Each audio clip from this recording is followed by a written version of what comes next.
Good evening, everyone, and welcome to tonight's webinar. I'm Tanya Craddock. I'm the Executive Director of Sask Soil, and we're thrilled that you're here with us tonight.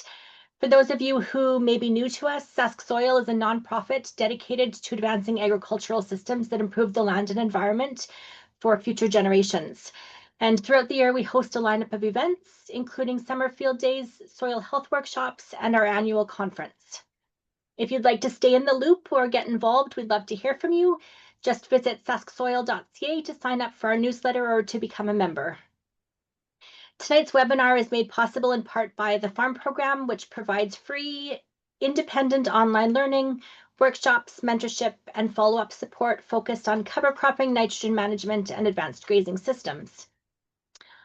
A little bit of housekeeping for the evening. If you have any questions for Mr. Patterson, please put them in the Q&A and we will read them out.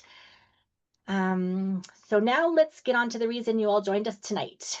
Mr. Patterson was one of the principal founding members of A&L Canada and is currently president and CEO and acts as the chief agronomist. His primary role is corporate administration and customer support and service. And Mr. Patterson obtained an honors degree in agriculture from the University of Guelph in 1978 and has been a professional agronomist for over 30 years.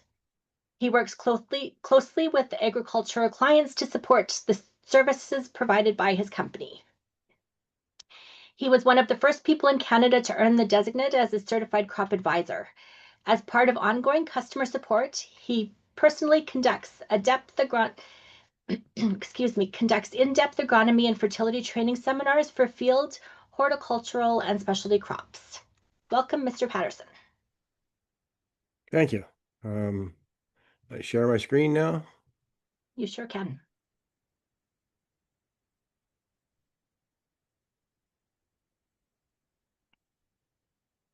I think this is the right one. Yep.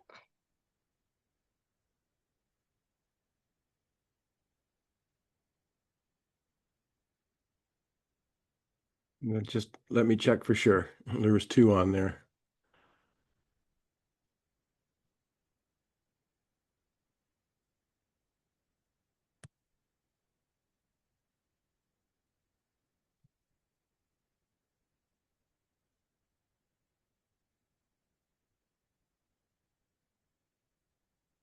There, can you see it? Yes, I can. Good. Well, good evening, everyone. I guess we're competing with the Oilers game tonight, as I was telling Tanya. But those who have joined in, I hope this is worth the while. I'm going to give you a little bit of an introduction here on who we are and where we come from. A&L was started back in 1984 by a group of farmers that were interested in putting together a research lab and facility that could work with in-field problems and production issues and come up with some real-time resolve to how to work around those issues. And we've been doing that ever since. So we've been in business over 40 years, and that's the type of things we get involved with. So founded by farmers, ran by farmers for a number of years, and we continue worldwide with the research that we do. So our topic tonight is going to be understanding soil health and the future in agriculture. And it's been recently coined the evergreen revolution, as it's starting to deal with understanding soil health and the whole microbiome and the relationship between plants and the microorganisms in the soil that make it happen. So we'll look at the success of the evergreen revolution requires the base understanding of healthy and well-managed soils, and that's what we'll try to get to, and I'll show you the research that we've done as we go through this presentation. Our whole drive and the drive of the growers that I started with was to produce healthy foods, better nutraceutical components in the foods, and just richer population food for the population that we produce it for. We'll look at food security of the future and feeding the population now exceeding 7 billion and still maintaining a good environment. We're doing this with increasing populations and land areas actually shrinking. And what I mean by that is we're forced to do more with less or poorer quality land as we start to build buildings and high rises over top of the good agricultural land we originally established. Diets around the world are changing. People want more energy, more meat products worldwide. big interest in nutrient density in the foods that we eat. So there's a lot of work being done on growing better crops with less in a lot of cases. One of the solutions we have in agriculture is moving towards ecological agriculture. I've been at this for over 40 years, and some people call it organic, some people call it regenerative. I like to use ecological agriculture because it kind of encompasses everything. It allows us to use all the solutions we come up with and understand how we can do a better job of building a healthier environment and a more sustainable future. So what ecological agriculture is the practice that requires greater reliance on the natural soil processes, native microorganisms, and interactions between plants and animals. Whoops, just jump forward here. Bear with me. Trigger happy. So when we look at the definition of soil health, it's been kicked around for quite some time. There's been several definitions coined over the last number of years. And really, it was at first describes the status of soil as it relates to agricultural productivity. In the 90s, it was suggested that soil quality was not limited to just soil productivity, but instead expanded to include the interaction with the surrounding environment and the plants that were growing there. By the 90s, soil health term was introduced. And in this program, it was to assess and monitor soil health. And at this time, the term quality and health were being used synonymously. So a little bit confusing still at that point. But now it's broadened, and the soil health includes ecological attributes of soil, which include biodiversity, food web structure, and functional measures, including microbial and fungal diversity as well, and the relationships of those microorganisms with the plants themselves. So we break them out to soil quality and soil health. Soil quality basically is the soil's ability to accept and hold and release nutrients and water, promote and sustain root growth, maintain a diverse soil life, respond to the management, and resist degradation, i.e. erosion and compaction. When we talk about soil health, it refers to the fitness or ability of the soil to produce high-yielding crops with minimal environmental impact and reliance on natural soil processes, native microorganisms, and the interaction between plants, animals, and humans year in and year out. So that's kind of the differential that we see now and the direction we're going. When we talk about soil health, we also have to understand the nutrient uptake and crop response piece of this. The concept of soil nutrient availability is still widely viewed in the framework of crop responsive to fertilizer applications of a single nutrient, which is really not the way it works, and it's not the approach we're taking today. So basically today we're looking at something more diverse than that. And we understand now that root absorption capacity is deeply a feedback controlled by the plant itself. So the growth capacity itself does not depend on just soil nutrient availability, but also some of the important parameters such as the microbiome and the functionality of these microbes. Interactions between different nutrients in soils and plants imply that the availability of one nutrient for plants depends on the availability of others, requiring a more integrated approach or balanced nutrient availability. And I'll talk about balanced nutrition a lot tonight and how that impacts our overall soil health. So when we look at this whole process, it's a dynamic process that's actually controlled by the plant itself and through interactions with microbial communities in the rhizosphere. And consequently, soil nutrient availability cannot be only considered as the property of external medium to which the plants adapt, but also, and more importantly, as a result and resulting of the functioning of the whole plant soil living organism system. So we have to look at that as a different approach in understanding that there's a lot of interaction between the plant and the microbes that we're just getting to understand. So in simple terms, it means the entire system is dependent on nutrient balance and the interaction between soil, plant, and the microbiome. This is some research done by another group. And basically in this research, they looked at balanced nutrition and fertility and basically believe that through balanced nutrition, you could reduce things like weeds, insects, pests, and improves overall soil health for better plant growth and ultimately producing a better crop and crop yields. So a lot of people don't agree with this, but when we look at a persistent weed pressure, it's usually due to an imbalance. Weeds are a diverse community where the crops we grow are basically monoculture. So weeds have actually established and have evolved to grow in unique growing conditions. So they're there for a reason. And if they're persistent, it means something's out of balance that actually allows those weeds to persist. In our research at A&L Biologicals, it demonstrates that fertility balance has a large impact on how plants manage the soil microbiome, and again, how it increases overall soil health. And I'll hopefully be able to explain that and show you that as we go through this presentation. I want to start off with balanced plant nutrition because, again, this is something that's not totally understood.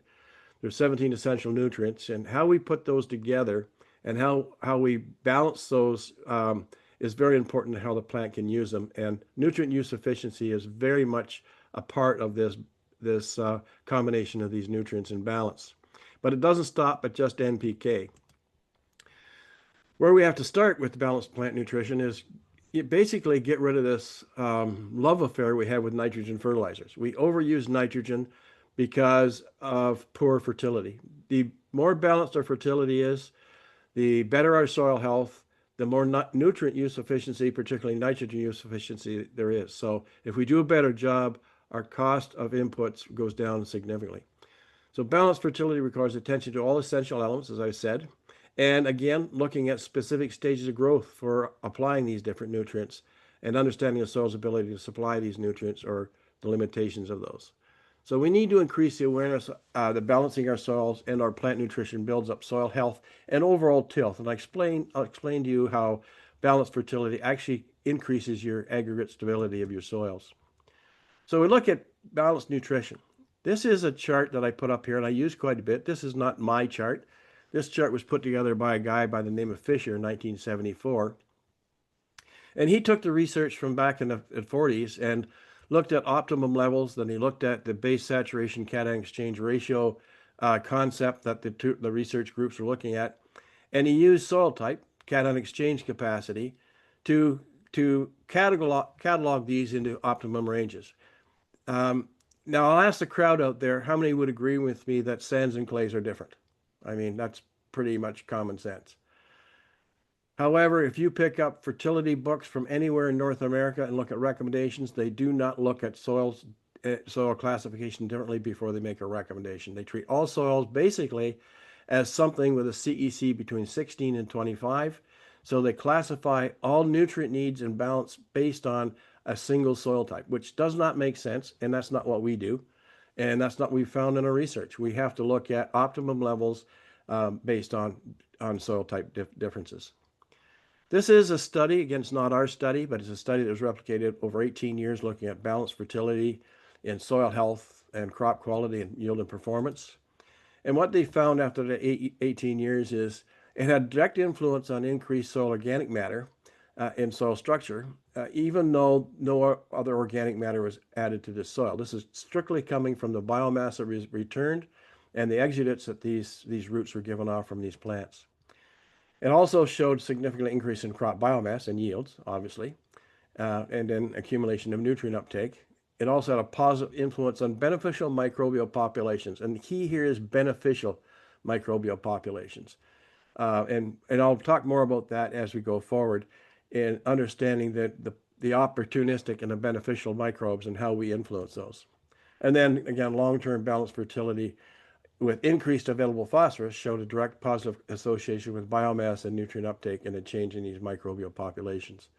So again, this is not a study, but it's 18 years of increased balanced fertility, and it does increase soil organic matter. I'll talk a little more about that later in carbon sequestralization, but what we do in balanced nutrition has a big impact on organic matter. And anybody who's tried to increase organic matter in a farm knows that it's almost impossible to do. And part of that reason is that we're overusing nitrogen and not balancing out with the other nutrients. So we look at balanced fertility and the sustainability in food production. How does balanced fertility increase carbon sequestralization? Well, again, this does not come from our research, but it's looking at this fine fraction soil organic matter pool and the increase or application of phosphorus and sulfur materials and nitrogen and the influence it has on the plant material that it puts down. And the fact that if we increase this application, we increase the net humidification efficiency or fine fraction carbon in these soils. Oops, did it again. And this research demonstrates the importance of these strategies to build balanced soil fertility and mitigate climate change by increasing soil organic carbon. So, in what we're doing to increase soil health by increasing proper balanced fertility and proper plant nutrition is we actually do sequester more carbon. One thing we focus on a lot of time is field variability. I took this picture driving up to my cottage one day. I had to stop and take a picture of this field as I drive by it all the time. This is a crop of beans. And if you look at the picture, it looks like that field is pretty well windblown because you see the leaves turn over. This is a very hot, dead still day. And you can see the variability in that field as these leaves are turning over due to stress. And if you go out and take a soil sample in those stressed areas, you'll find a significant difference in those areas than the areas where the leaves are not turned over. So just looking across that field, you can see the significant amount of variability in just a very small, different uh, distance between spots. So if we're going to do a job of understanding our soil health, we need to analyze our soil and get to understand how to use this information properly. Our soil report is different than anybody else because of all the research that we've done and some of the information we put in here. You can see it's not about the recommendations, it's about understanding the information. We rate all the nutrients based on, again, that chart I showed you, the optimum levels based on soil type. So we establish what the soil type is, then we rate the different nutrients and low, medium, good, or high. We also put the base saturation of the cations in here. And there's a lot of people that don't believe in this, but this is simple soil chemistry. Percent saturation of the cations or any nutrient is basically looking at the coefficient of diffusion of these nutrients. And basically what that is it's the soil's ability to release that element from the soil particle given certain moisture content. And if you understand this, it can help you understand what the limitations are in that field under all kinds of climatic conditions. Another thing we put in this soil report, and I want to bring your attention to this right now because it'll come up throughout the presentation.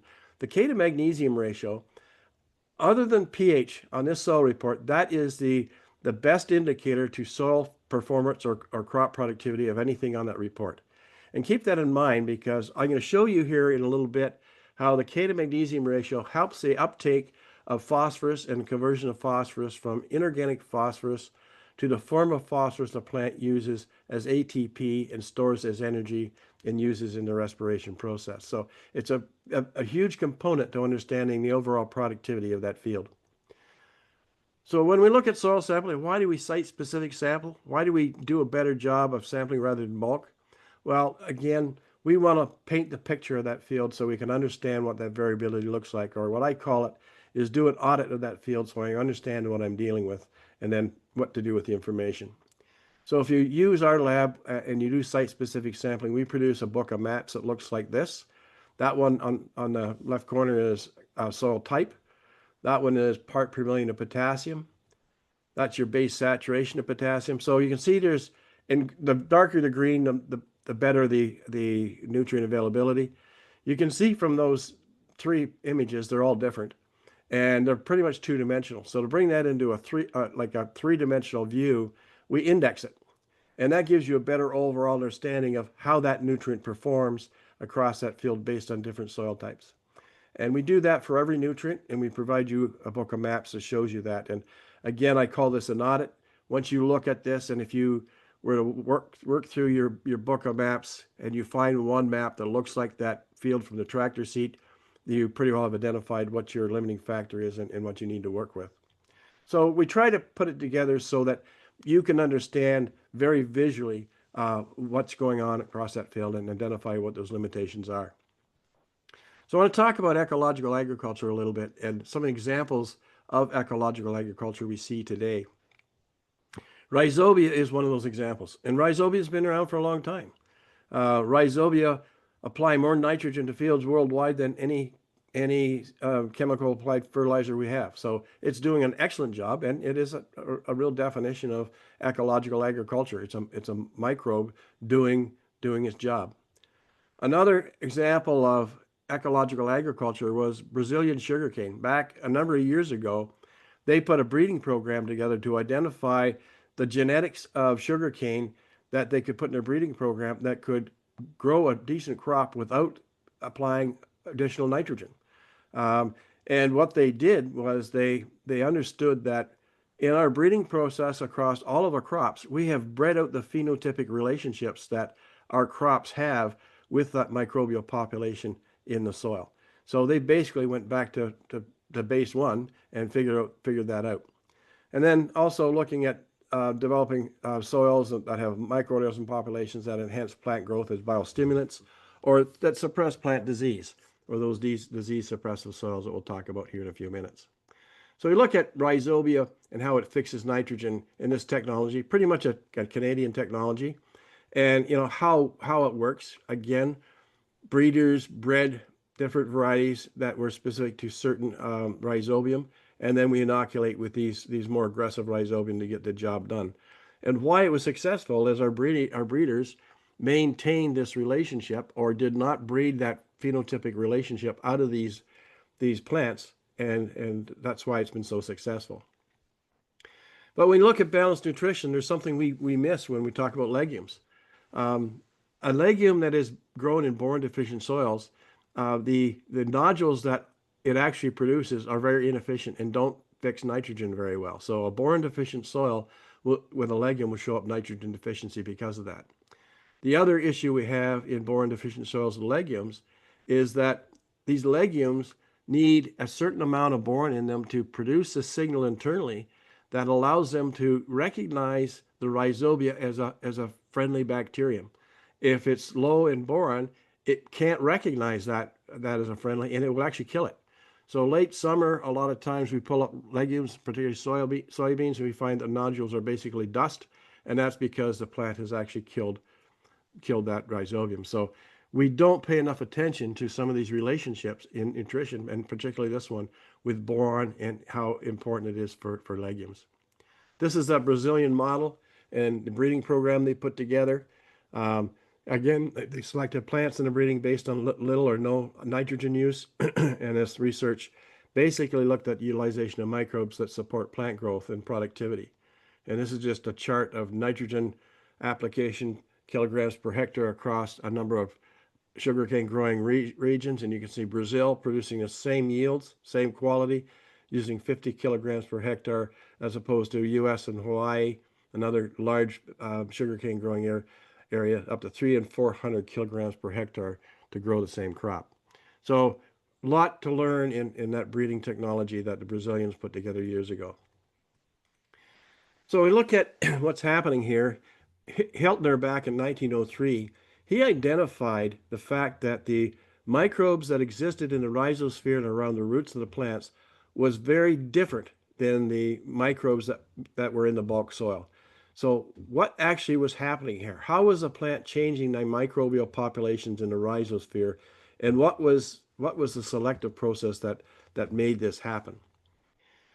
And unfortunately, not a lot has changed since 1903 until just recently. Actually, it was 19. Well, we started in 2008, but 2013, a researcher actually coined the phrase the evergreen revolution, and that's when basically people started paying attention to this microbiome and what was going on in this rhizosphere. When we look at the relationship between plants and these microbes, now, a lot of people don't realize that 20 to 60% of the photosynthates a plant actually produces ends up back in the rhizosphere in rhizodeposition. So this plant is expending a lot of energy to feed these microbes, and it's doing that through this mucilage. It secretes these sugars and these compounds, these organic acids and phenolics in this mucilage, and it is not by mistake. This is just one page out of a textbook on the different chemistries that these plants produce, and there's a reason for it. They produce these compounds to signal for, to attract, to fight disease, to feed some of these organisms that help it take up nutrients. So this relationship and how this plant is feeding these microbes is very complex, and we're just now getting to understand this. This fellow here I met in 1984 when I just started A&L Canada. he was working on one of my partner's farms, looking at research in disease suppressive soils, particularly reducing scab in potatoes. His name's George Zarzowitz. He's working for the Federal Research Station in London here. Um, Anybody who's never met George before, he's the guy on the left. So he's now my partner. He left the Federal Research Station a little bit early. He retired, and we started A&L Biologicals together to focus on this whole issue with the microbiome. In the time before he left there, every time I had an issue in a field or I was walking a field and had more disease pressure or issues happening in that field, I'd go back to George, we'd analyze the soil, and we look at what was going on. We look at the organisms in the soil to try to figure out what was happening, because we knew it had something to do with this relationship between the soil microorganisms and the plant.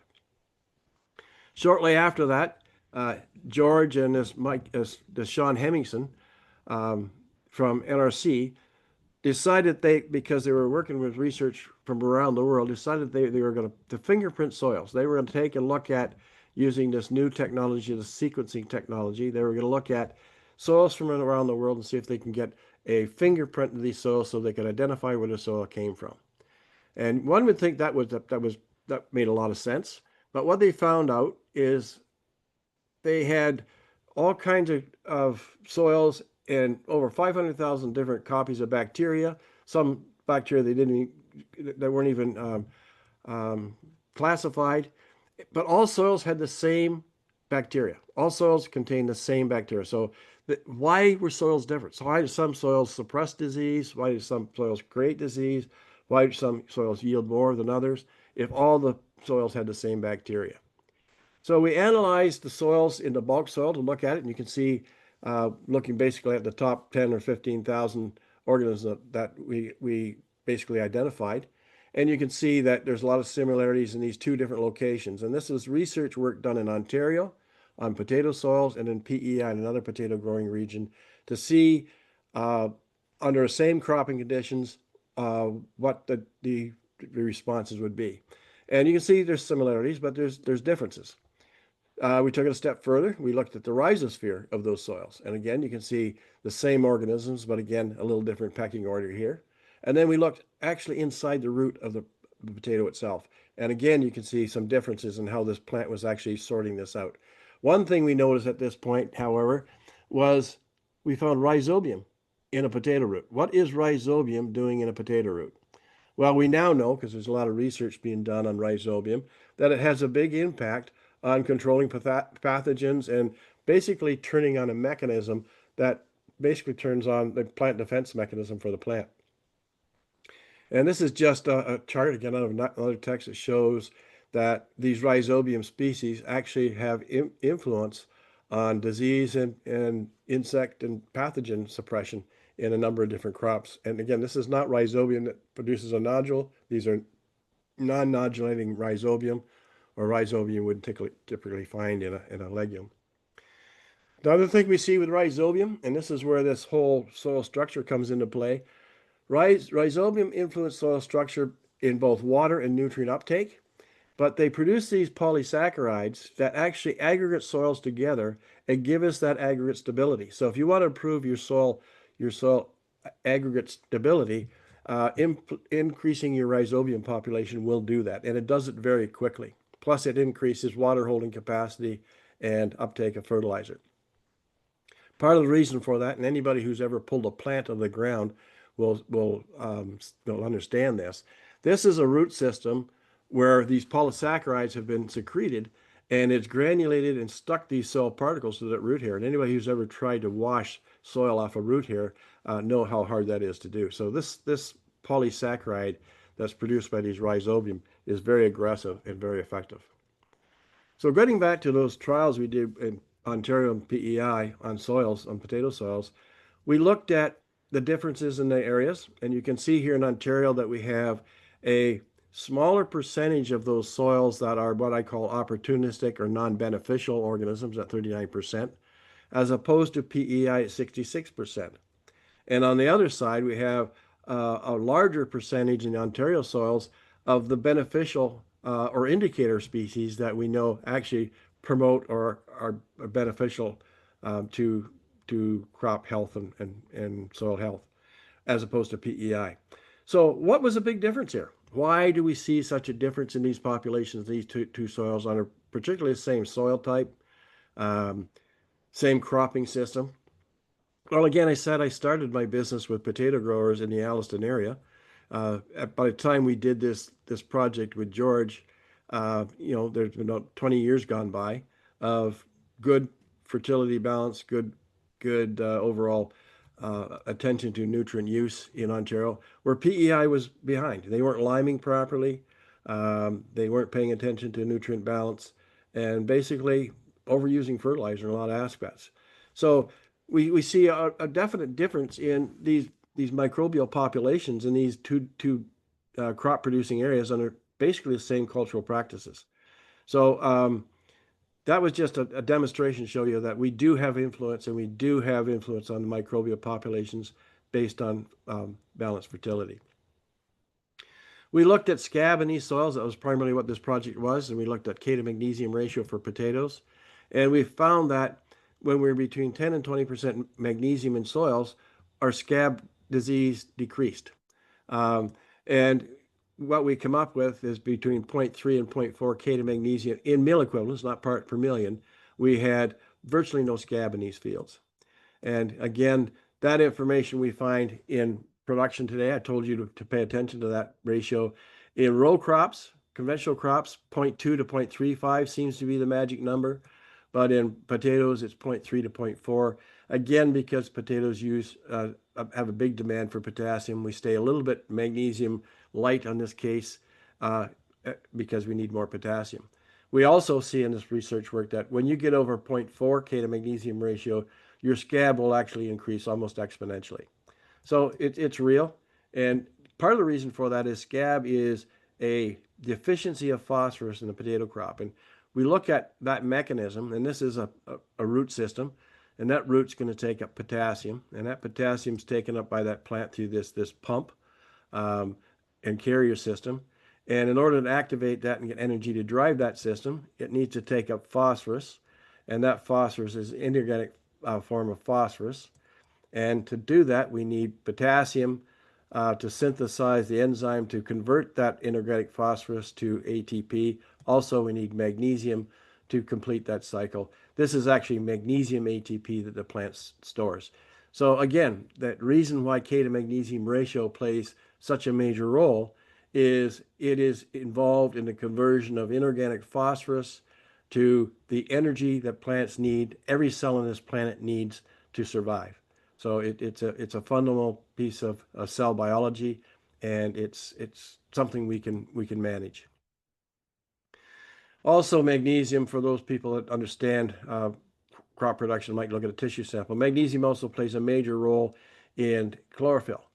And if the plant picks up the fact that it might be magnesium deficient, it starts storing magnesium as chlorophyll, as opposed to using it in that photophosphorylation process and conversion to ATP. So a lot of times when growers look at a tissue sample and they see their magnesium levels very high, it's an indication of magnesium deficiency rather than sufficiency, because the plant is storing it. And that will happen, and magnesium continues to go up in that plant until it completely exhausts it, and then we have a rapid chlorosis and necrosis, and a lot of people relate that to early die or leaf drop. It's actually this senescence because of exhaustion of the magnesium. So we won't get into that now, but that's kind of one of those anomalies in reading a tissue sample. This is just the results from the Alliston and PEI trials. Here again, everybody thinks that calcium is the main culprit for scab. We can control scab by keeping calcium levels low because it does interact with magnesium. But basically, the real culprit here is that 0.33 to 0.4 potash to magnesium ratio. Now, we also see things like manganese levels suppressing that and keeping your potash in check, but it's basically that relationship between potassium and magnesium that controls the scab. And we've seen this test done on also on blights, different blights in different crops. So it correlates to a number of different crops and diseases. That work on potato scab was published back in 2007 in the Phytopathology Handbook, and we have people growing potatoes worldwide that use that technology. So George retired a couple of years early from the Federal Research Station, and we started A&L Biologicals. And we did that to focus on trying to understand, now that sequencing was more available, we had technology that we could look at soils at that microscopic level. So we were going to start working on understanding this whole soil health process and how we could take that to the farmer. Because I asked George when he's with the federal government, how can we get this information to farmers? And he says, well, government does a poor job in delivering that message. We'll have to start a company and work on doing that. So we've been involved with this since 2008, and I'll just show you some of the research that we've put together and some of the findings. So our main goal was, and George said, he says, I've worked with disease. He's a pathologist. I'm a physiologist. So we agree to disagree on a lot of things. But he said, I've worked with sick plants and sick soils my whole life. And he says, I'm going to take a different approach with this new business. Let's try to find the healthiest soils we can, the soils that yield the highest crop, highest yields, and see why they're different. So we focused on that. We went in, we looked at trying to identify these microbes that populate these highly productive areas. We wanted to find out how the plant actually selected for them, and how the plant was actually responding to them or communicating with them. We wanted to find out what was the unique property these or characteristics these individuals secreted and what they were doing in the plant, or so how these microbes were, what were they doing.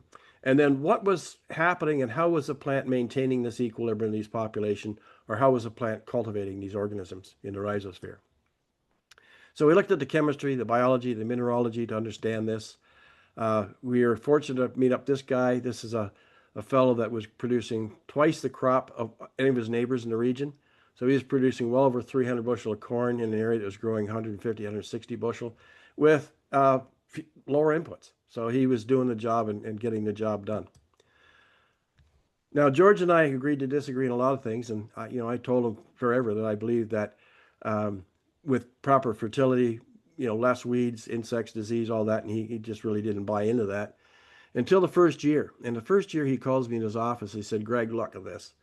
And if we have a pH around 6.5, we have more CO2 respiration coming from those soils and more microbial activity than anything else. And we all know as agronomists that at a pH of 6.5, most of our nutrients are more water soluble and available. So it starts making some sense to us, and it starts adding up.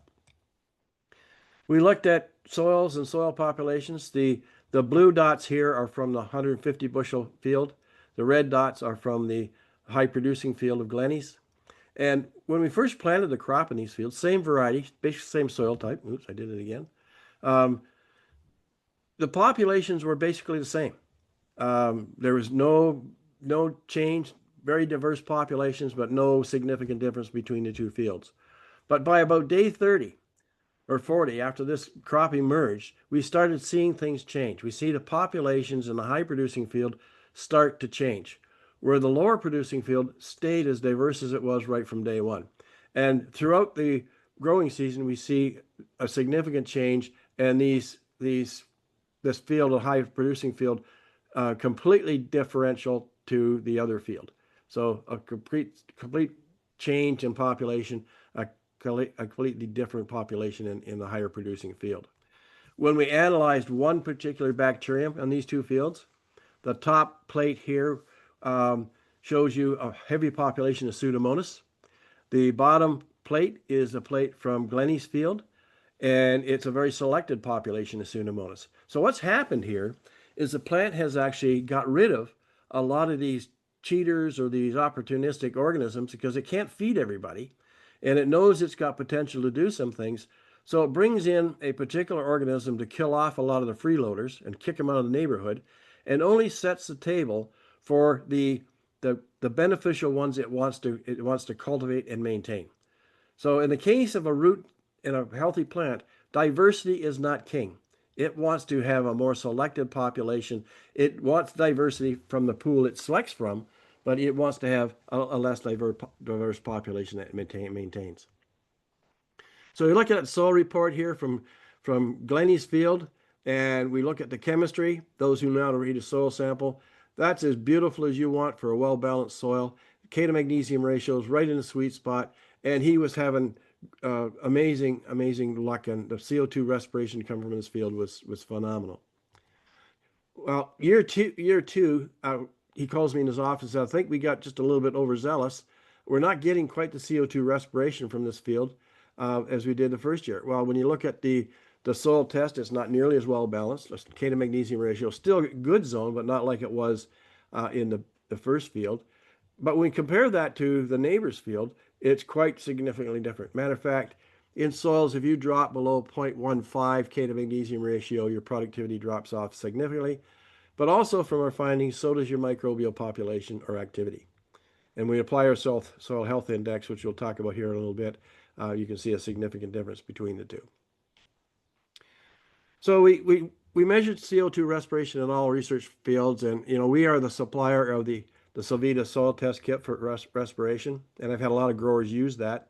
And before we did a lot of these trials, I'd have growers say that I used your kit and do they go bad? Because where I used it in the sands and expected lower CO2 respiration from the heavier soil, I didn't find that. And I said, well, I don't think that's the case, but it wasn't until we looked at this data that I could explain that. So the blue line is Glenny's, the pink line is Hessel's. We look at Glenny's field, he has organic matter of 3.1 with a CO2 respiration of 67. The neighbor field with organic matter of 7.8 has CO2 respiration of 59. Another field of Hessel's 6.8 with 63, Glenny at 2.9, 70. So organic matter is not the reason why microbial activity is higher. It helps sustain it, but it's not the reason. So what else is going on here? So we look at what we're talking about here, that, if plants can use bacteria to take up nutrients, why aren't they doing it? Well, plants have evolved over time, and if bacteria in the rhizosphere can provide enough nutrition to grow a crop, then why isn't that happening? Well, it is happening. Weeds are undisturbed, they're evolved, and they don't need fertilizer to grow, and we all know that. We have bred this out of our plants. We are now growing a monoculture, as I said before. Our breeding efforts have basically taken away the phenotypic relationship for the plant to the bacteria. So we have to have a better nutrition program to help this plant develop that relationship with these microbes and help it select for these populations. This is just a slide showing the difference between conventional crops and weeds and nutrient uptake of things like magnesium, copper, zinc, calcium, boron, that sort of thing. So now we've identified that soil health is all about the chemistry. And it takes about 5 years to go from a poor producing soil to a better producing soil once you balance it. And that's based on what Glenny told me. And I asked him where he's getting his recommendation. He said, well, I've always used your lab, but I know for a fact that it takes longer than that. But he was using my full recommendation, which builds soils from 3 to 5 years from a low to a medium. He was using that recommendation on a third of the acre. So he's basically 3xing his recommendations, and that's why he got there in 5 years. We also identified that potassium is involved in much of this signaling in the rhizosphere. So potassium plays a major role in some of our microbial selection and microbial health. So we go in these fields. We hire a lot of students in the summertime to go in the fields. We fly the fields and look at regions in soil to pick out that variability with our drone images. That's the type of thing we see. We look at the good and the bad areas, and we select good, bad, and average, and we go in the field and we soil sample, tissue sample throughout the growing season, and we bring that back to the lab and we analyze soils and plant material to see what is the population difference of these microbes and what are they doing. We check yield versus general fertility. We check yield versus K, nitrogen, organic matter, copper, zinc, boron, all the nutrients we look at how does yield and how does the microbial populations relate to these different nutrient concentrations, either high or low. And we look at, the gram positive and the gram negatives and relate those to yield as well. So we took all this information and we pull it all apart and we try to look at exactly what's going on. And this is some of our earlier work done. And this is looking at and working with University of Western Ontario and McMaster University that are doing the same sort of thing as we're doing with plants on the human gut. So we're looking at the relationships of what the plant's doing and relating that to similarities that we have in human nutrition. And we're seeing that there's a lot of akin to this. So we look at some other reference from this research from another researcher, Chen et al. In 2020. Basically, they showed that balanced fertilization and with increased potassium, increased yields, and increased solubilizing microbes, phosphate soluble microbes, and fertilization using only N and K did not increase the yield. So this research that they did really corroborated what we were finding in our research, and the right nutrient balance is essential for promoting these and establishing beneficial microbes. And basically, we know that we can manipulate these root adjuvants by the balanced fertility we're feeding these things. So we're starting to get some understanding here. So we look at what is happening. This is total plant count. CFUs is total plant count and bacteria. We see that there's a direct correlation. Anything over 0.5 is strong correlation. So general fertility in the rhizosphere, base saturation of potassium. You can see your nitrate and nitrogen, not so much. General fertility even in the bulk soil. Boron, this is one that surprised me at first, but we'll explain that away here in a minute. We see that phosphorus has a strong correlation, but again, the strongest correlation overall in total plate count was this K to magnesium ratio I talked about. When we break it down further, we look at Pseudomonas, and Pseudomonas is one of these organisms that's very beneficial. Strong phosphate solubilizer, produces all kinds of antibiotics, also produces those polysaccharides I talked about, solubilizes all kinds of other nutrients, and it produces indolic acetic acid, all kinds of great things that stimulate crop growth. Very strong response to general fertility in the rhizosphere and bulk soil. Good response to potassium. This is the one that responds to phosphorus. This is what we call the weak sister. It doesn't even come to the party unless phosphorus is in good shape, but it is a very aggressive phosphate solubilizer once it gets there. So we see a lot of relationships to these organisms, and we understand how they're influencing the plant. But what we want to do now is figure out, well, what is the sweet spot? Pseudomonas are both good and bad. In low phosphate soils, plant actually promotes a Pseudomonas that actually causes fusarium. It does not secrete the antibiotics to control it. So although it's a great phosphate solubilizer and does all kinds of wonderful things, in low phosphate or extremely high phosphate soils, it produces the wrong Pseudomonas. And this is another article we wrote and published in a book written by James White out of Cornell University. We took all the different parameters of soil and we looked at how they influence different microbes, pH, cation exchange capacity, sodium, all the different nutrients, and just looked at how they actually stimulated what organism. And in this particular case, we identified that the ideal sweet spot for Pseudomonas for an Olsen or bicarb phosphorus is between 30 and 50 parts per million. Where a lot of people in North America would say that they want to keep our phosphorus below 20 because they think it's going to cause all kinds of environmental problems. Well, that's not what we found here. It does not desorb at the 30 to 50, and that's where it actually does the most good for supporting these beneficial microorganisms. And again, when we starve it for phosphorus, we get opportunistic microbes in the rhizosphere that actually causes more issues. We also took these soils and sterilized them, got rid of all the microbes. And we found out that we had very little root growth, virtually no root growth, and phosphate uptake was next to nothing. So again, we need these microbes to make it happen. We looked at rhizobium, the rhizobium population again, great response to overall fertility in the rhizosphere, good response to potassium. This one actually responds to nitrate, nitrogen. This is the one we actually see a good response to boron. And when we go back to what I told you about legumes and their response to legumes and rhizobium nodulation in legumes, it makes sense here.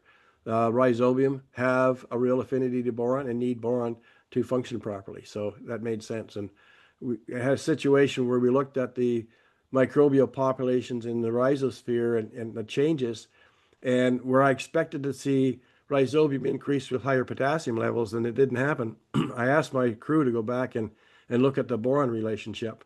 And even though the boron levels were low, I said, humor me and just see, even though 0.2 to 0.9 was the range, it was linear. As the boron concentration went up, so did the rhizobium. So a direct correlation to increase both in the bulk soil and the rhizosphere soil based on uh, the boron relationship in these soils. So we've come up to a point where we looked at all this information. We put all the parameters that we analyzed together. There's 487 different factors that went into an algorithm to predict soil health. And the reason we did this is we wanted to come up with a field test that we could use that was not too complicated, that we could give information to growers on how they can actually manipulate the soil to increase their soil health. And that's the algorithm we now have that has an R squared of 0.93.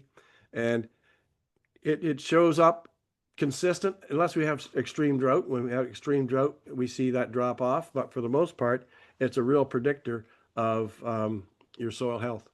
And we call that test Vitellis now. And I'm just going to share with you how to read that.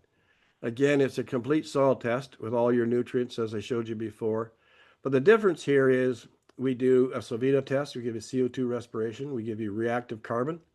And the index of 49 in this particular case is actually very good. This index goes from 0 to 60. Anything over 40 is really good. Anything under 30 is not good. But we put a chart on here and we rate each soil test. And if your results are outside the optimum level, as growers, we know we can add these nutrients and change these nutrients to change these relationships. And that moves the needle. That pushes the needle up. We also have this chart here where we look at other things that influence the index. In this particular case, even though the soil health index is 49, my P saturation here is only 3, so my phosphate levels are low. I know that this has a healthy population of rhizobium and some bacillus and some other very beneficial organisms, but I know it's likely a little bit low in Pseudomonas. So my recommendation here would be to increase my phosphorus load in this and actually move the needle up by bringing some of these Pseudomonas organisms into the rhizosphere. So there's things we can do once we understand how to read this thing. And this is not giving you what the organisms are, but that algorithm in the background is basically the studies we've done that show you, or we understand, what is moving the needle and what organisms are there or aren't there and what will influence them. And something very easy for a grower to use to say, how can I have an impact on these microbes? And some people say, well, what about organic matter? What about aggregate stability? Well, I've already told you that if you get these nutrients in balance, the aggregate stability will come with it because these rhizobium will basically flocculate these soils together. So look at the soil health index just to give you a better understanding. When I looked at this in our research work, I saw things happen. 0 to 29, there's no real difference. You don't see anything happening. But once we get up in about 30 to 32, I saw something significant happening in the rhizosphere. The plant wants to keep bacillus in the rhizosphere at about 10 to the 4. I saw bacillus populations ramp up to about 10 to the 7th, 10 to the 8th, which is actually kind of toxic to plants, and didn't know why, what was happening. But then as the soil health index in soils moved up to about 38, we see the bacillus population drop back down to 10 to 4, and now we see rhizobium and nitrogen fixers and Pseudomonas moving into the rhizosphere. So what we think is happening here is the plant has actually responded to a better balanced fertility. It's brought in the bacillus to clean up the neighborhood, get rid of all the freeloaders so it has enough nutrients to feed the good guys, and then bring the good guys in and culture them or cultivate them and maintain them. And as we get over 38 to 40 and up into the 40s, we see even a higher population of nitrogen fixing bacteria move into the rhizosphere. And that's when we can start predicting how we can cut back on nitrogen use because our nitrogen use efficiency actually increases. We have a soil health test called Vitellis Bio that we can give you a reading on all the different organisms in your soil, your trichoderma, your fungi, and we can tell you how it rates and where it should be. But this test doesn't tell you how to fix it. It just tells you what they are. So for the purists out there that have to know, we got a test for you. For the agronomists out there that just want to know how to make a difference, soil health test 1 is the one you need to use. So we have both that can help you figure out how to make this work. So with that, I think we've actually gone over a little bit, but I'll open it up to any questions.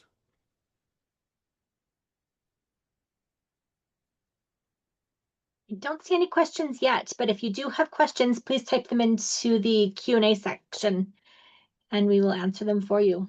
How many people we still got on? We're down to 15 people. Were we up past that? We were. Yeah, we were Oh, at 19 at the highest. good. Yeah. Okay.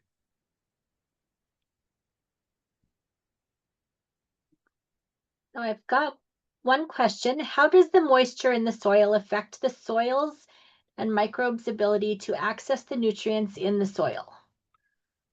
Again, microbes are a living organism. They need moisture and oxygen to survive.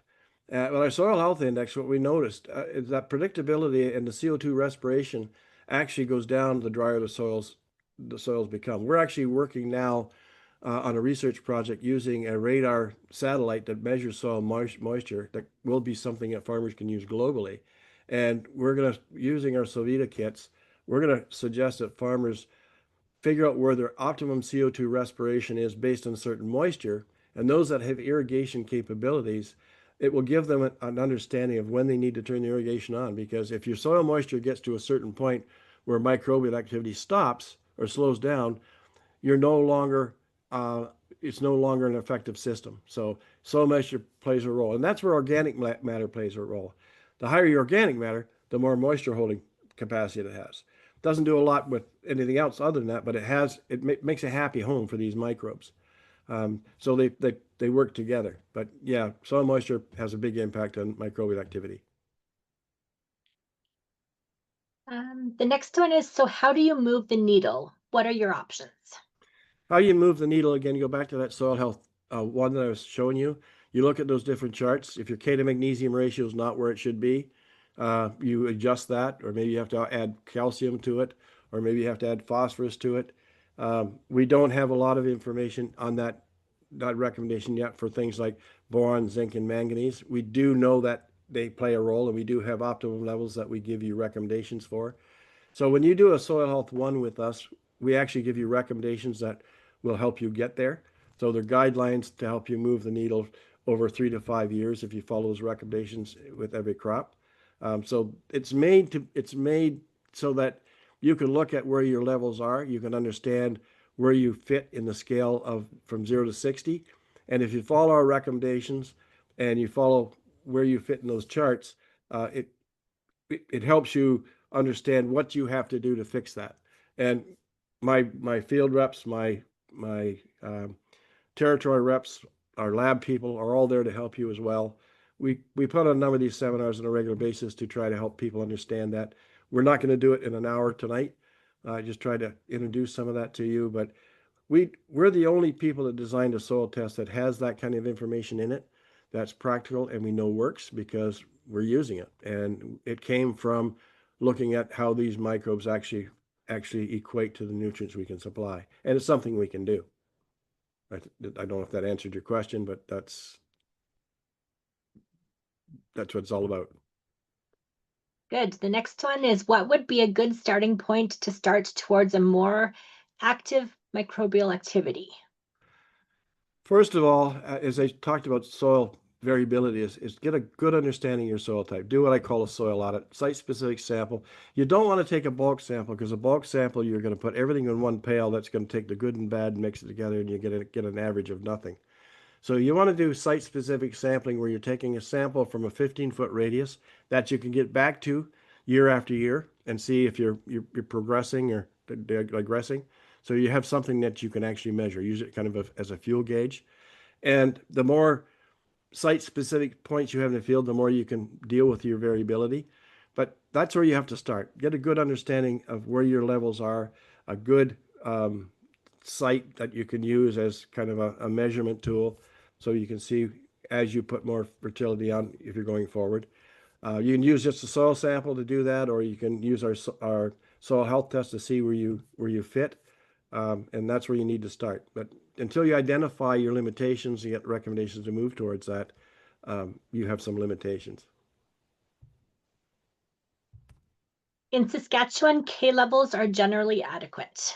Are you familiar with soils with KMG levels much higher than the ranges identified as optimal? Yes, I only put that chart on there. I have a chart for Western Canada that goes up to CECs of 50. So I see that. The key here is I hear this all the time. Western soils are very, very strong soils. They're very powerful. They're most cases, however, they're out of balance. You could have 250 part per million of potassium in some of those soils, but when you look at your K to magnesium ratio, it'll be less than 0.15. Your base saturation will be less than 1%. That means you've got lots there, but the diffusion capability is very low. So you need to look at building, even though you got lots of potassium at part per million base, part per million ideal or optimum for a soil that has a CEC of 35 is likely going to be someplace around 350 part per million. And that's why I said when most people look at soils, and in Canada particularly, we rate all soils the same. So people that rate potash levels as being ideal in a soil that has a CEC of 18 at 150 part per million, they're rating your soil at 250 part per million as excessive, when in actual fact it's likely slightly on the low side because the availability or the diffusion coefficient of the potassium that soil is giving up over the growing season is not there because it's strongly bound by that clay component of that soil, if that makes sense. Okay, there's two more questions, and then I think we should wrap it up for the night. A&L has a process of providing feedback on tissue tests. Can you speak briefly to the process of gathering appropriate tissue tests, and what are the costs of getting a field tested regularly? Oh, we don't have anybody out west that actually goes out and gathers tissue samples. There's some people that sell product that do that, some retailers. Our tissue sampling is, we call our plant monitoring program, where you go in and take a tissue sample from, again, a site-specific location in the field where you sample from the same spot all the time. You send it in, we give it a code or a code name so that when you send it in from that same spot, let's say you're going to sample 3 or 4 times in that growing season, we match it up with the original results so you see how that trends. And that costs you nothing to do. You pay for the tissue sample when you send it in, but it doesn't cost any more for the PMP program or the charting program that we provide to you. And then we have a whole ranges of all the crops we grow in Canada from the time you put it as a seedling right through to the grain. So you identify the stage, we give you the proper range in that PMP, and you can track it. And the nice thing about the PMP program is because it's a little graphic interpretation on the bottom of the page, you can see the direction that nutrient's going with the optimum range graph so that you can react to it before it gets to where I call the point of no return or deficiency. Um, so yeah, it doesn't cost any more than the regular tissue sample to do. But again, you have to establish a spot that you're going to walk in and take a sample from. Again, just like a soil, you don't want to be taking a random sample throughout the field because a plant growing in a poor soil and a good soil, you mix them together, you're not going to get a real understanding of what's going on. So if you've identified your soil types properly and you take and tissue sample from a known soil level, so you've got something to guide by, it helps you understand how to use the tissue or interpret the tissue sample. We can Okay, and have a whole seminar on tissue sampling. the last question is, what do you think about using EC to map soil zones? Does EC line up with soil health indices in any way? Yes and no. EC is basically telling you soil type differences, and using EC to look at soil differentiation. So when you go and soil sample that field, you're not sampling and mixing different soil types. So EC is a good tool to be looking at soil type variability. It does not tell you nutrient status, but again, it can help you identify sampling zones. Now, if you have any more questions, and a list of questions, Tanya, if you want to get any from these group and put a list together and send them to us, I'd gladly answer them and send them back to you. Sure, that would be great. There's a couple more are Okay? still Yeah. popping up. So Yeah. sure, I can send those to you and get Ah, and I'm get still an good. answer for those. Still good if you got a couple more that you want to talk about right now. Sure. If a specific microbe is associated with a specific plant health and say it's missing in the soil, can the soil be inoculated with that microbe or microbe community? And is there an appropriate time to test for these microbes considering they have life cycles? Okay, first of all, they're not missing. As I said before, all microbes are in all soils. They're indigenous. They're there. But we're now in an era of applying microbial inoculants to soils to improve our microbial populations. Keep in mind what I said here. All soils have the same microbes. They're indigenous. If they're not working for you, it's because the plant's not cultivating them. If you come in and inoculate that plant with let's say, a good population of Pseudomonas to make things happen, unless you change your fertility program, you might see a great green up and things look really good for the first 30 days. They're not going to make it. They're not going to make it to yield because they're going to die. So we actually put bugs in jug, and we have companies that sell our bugs, and they work. But you have to understand that they won't work unless you're feeding them. The plant has to feed them. So let's say I have a low phosphorus level. I'm putting a Pseudomonas on as an inoculum, and I want to build that population up. I better have a fairly aggressive phosphate program in my fertility program to help the plant take up phosphorus and feed these microbes to get them working. And if I do that, I'll maintain that population. And next year, the population will be higher. But if I'm not looking at the fertility program that helps to cultivate the plant to cultivate these organisms, they're not gonna survive. They're just gonna go dormant again. They'll be there, but they're not doing anything to the plant, and the plant can't use them. So, in the world of microbial inoculums, understand that you have to change the paradigm on a farm to help the plant um, culture or cultivate these organisms. And again, if you go by our soil health test and look at the parameters we talked about, you can pretty well tell what organisms that you're putting on and what you're stimulating. Even a bacillus, that's a fairly routine one that we're applying today that's available because they have a lot of shelf life.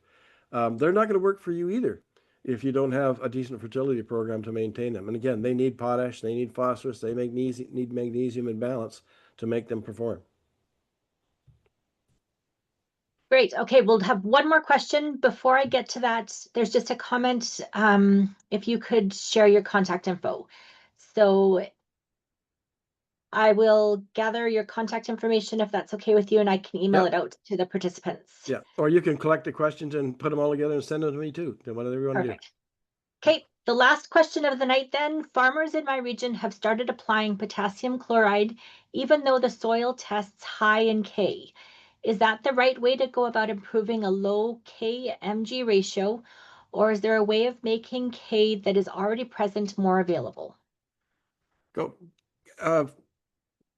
Yes to both those questions. If you have a high pH soil, putting a lot of sulfur in your planter mix will make potassium more available because it will basically um, help the plant take up potash as opposed to calcium. Um, but applying potassium chloride is a great way to build soil K levels. It's very soluble. It's a soil builder.